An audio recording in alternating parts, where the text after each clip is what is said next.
নমস্কার বন্ধুরা, good morning সবাইকে। সকাল সকাল স্নান সেরে চলে এসেছি ঠাকুর ঘরে। আর আজকের এই বিশেষ দিনটিতে ঠাকুরের ঘর থেকেই সারাদিনে ব্লগটি শুরু করলাম।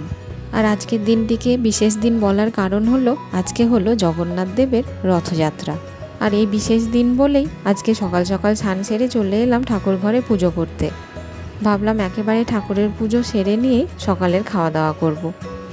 বেশিরভাগ দিন তো আমিই যাই সকালবেলা ঘুম থেকে উঠে সকালের খাবার দাবার বানাতে, তবে আজকে উল্টো হয়ে গেছে। আজকে শাশুড়ি মা গেছে রান্নাঘরে খাবার বানাতে, আর আমি চলে এসেছি ঠাকুর ঘরে পুজো সারতে। আর কি বলো তো, মাঝে মাঝে না এইরকম উলট পালট করে কাজ করতেও মন চায়। প্রতিদিনের একঘেয়েমিটা মনে হয় যেন কেটে যায়।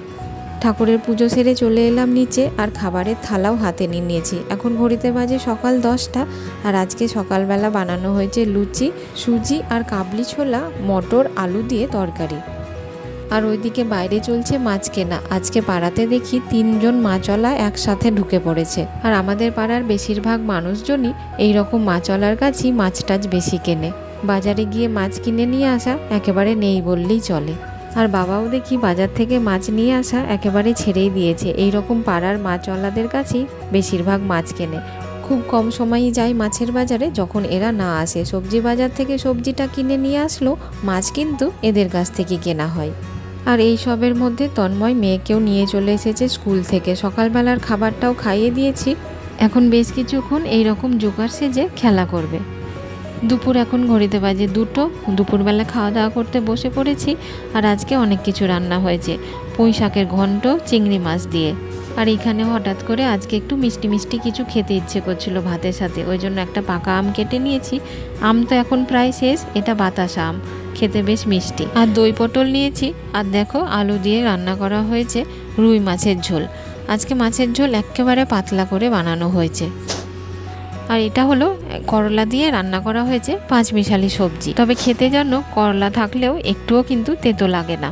এই হলো আজকের দুপুরের খাবারের আয়োজন। সন্ধেবেলা বাড়ি থেকে বেরোলাম রথ দেখতে যাব বলে। আর রাস্তায় বেরোতেই দেখি রাস্তাতে প্রচণ্ড ভিড়। বাইকে করে তো বেরিয়েছি, আর বাড়ির গলির রাস্তাটা পেরোতেই দেখি রাস্তাতে প্রচুর মানুষের ভিড় আজকে। আর যত এগিয়ে যাচ্ছি মানুষের ভিড় যেন তত বেড়ে যাচ্ছে। প্রত্যেক বছরই রথযাত্রা দিনে যেই রথটি আমরা দেখতে আসি, একটু দেরি করেই আসি সন্ধ্যের দিকে। বিকেলবেলা তেমনভাবে কোনো বছরই বের হওয়া হয় না। তো এবছরও ওই জন্য সন্ধ্যের দিকেই বেরোলাম।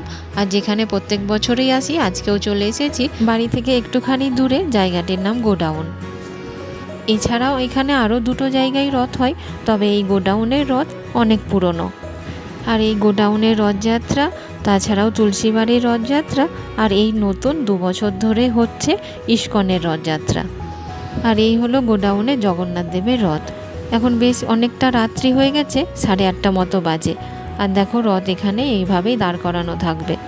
বিকেলের দিকে তো রথ বের করা হয়েছিল, তখন পুরো শহর ঘোরা হয়ে গিয়েছে। এখন এখানে এইভাবে দাঁড় করানো রয়েছে। আর যারা আমাদের মতো অনেকেই আসছে রথ দেখতে, তারা এখন এখানেই রথের দড়ি ধরে টানাটানি করছে। আর এদিকে আমার মেয়েকে দেখো, এই ছোট্ট রথটি ওর খুব পছন্দ হয়েছে। ওর জন্য দেখো ও একাই দড়ি ধরে টেনে নিয়ে যাচ্ছে সামনের দিকে। আর এই ছোট্ট রথটি হলো এই বাচ্চা মেয়েটির, ওর মায়ের সাথে এসেছে এখানে রথ নিয়ে। আর এটা ছাড়াও এখানে দেখো আরও অনেকগুলো ছোট বড় সব মিলিয়ে মিশিয়ে অনেকগুলো রথ রাখা রয়েছে। বাচ্চাগুলো সব রাস্তায় রথ নিয়ে ঘোরাঘুরি করে একসঙ্গে এখন সবাই মিলে এখানে এসে দাঁড়িয়েছে। ছোট ছোট রথগুলোও কিন্তু দেখতে বেশ ভালো লাগছে। নিজের নিজের রথকে সবাই দেখছি কি সুন্দরভাবে সাজিয়ে তুলেছে। আর বাচ্চাগুলোও দেখছে কিন্তু নিজের নিজের রথ নিয়ে বেশ আনন্দ করছে। আর রথের জায়গায় রথের মেলা বসবে না এমনটা তো হতেই পারে না। আর রথের মেলাতে পাঁপড় ভাজার দোকানে লাইন দেখো। আর এছাড়াও আরও অনেক খাবারের দোকানই দেখতে পাচ্ছি। আর সব থেকে যেখানে বেশি ভিড় দেখতে পাচ্ছি এই দোকানটিতে। বাচ্চাদের কত ধরনের জিনিস এখানে বিক্রি করা হচ্ছে। আর আমার মেয়েকে তো কিছু না কিছু কিনতেই হবে, ওই জন্য ও এখন বায়না শুরু করেছে। বেশ অনেকটা রাত্রি হয়ে গেলেও এখনও কিন্তু প্রচুর মানুষজন এখানে রয়েছে। আর প্রত্যেক বছর দেখে থাকি রথের মেলার দিনে বৃষ্টি হয়েই থাকে, কিন্তু এবছর এক ফোঁটাও বৃষ্টি পড়েনি। ওই জন্যই মনে হয় মানুষজন মনের আনন্দে মেলা দেখতে বেরিয়েছে।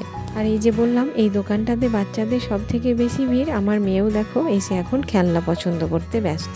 আর আমি এই দিকে তাকিয়ে রয়েছি পাঁপড়ের দোকানের দিকে, কারণ কি পাঁপড় কিনবো, কিন্তু তখন থেকে মানুষের ভিড় সরতেই চায় না। পাঁপড় কেনার এত চাহিদা। শেষমেশ তন্ময় আর আমি দুজনে দুখানা পাঁপড় কিনে নিয়ে আবার চলে এলাম বাড়ির কাছের এবার রথ মেলাতে। আর এই রথের মেলাটি করা হয়েছে ইস্কনের পক্ষ থেকে। আর এখন দেখো জগন্নাথ দেবের আরতি পুজো হচ্ছে।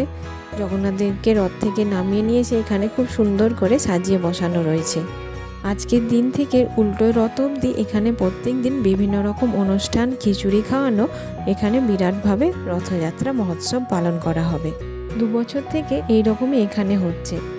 এখন রাত্রিও বেশ অনেকটাই হলো, রথের মেলাও ফাঁকা হতে চলেছে। আমরাও এবার বাড়ি ফিরবো। আর বাড়ি ফিরেই রাত্রের খাওয়া দাওয়া। আজকে খাওয়া হবে ভাত, পটল পোস্ত আর আলু সোয়াবিনের তরকারি। আজকের মতো তবে সকলকেই টাটা, শুভরাত্রি। দেখা হচ্ছে নতুন একটি ভিডিওতে। ততক্ষণের জন্য সকলে খুব ভালো থেকো, সুস্থ থেকো আর অবশ্যই খুব খুব সাবধানে থেকো।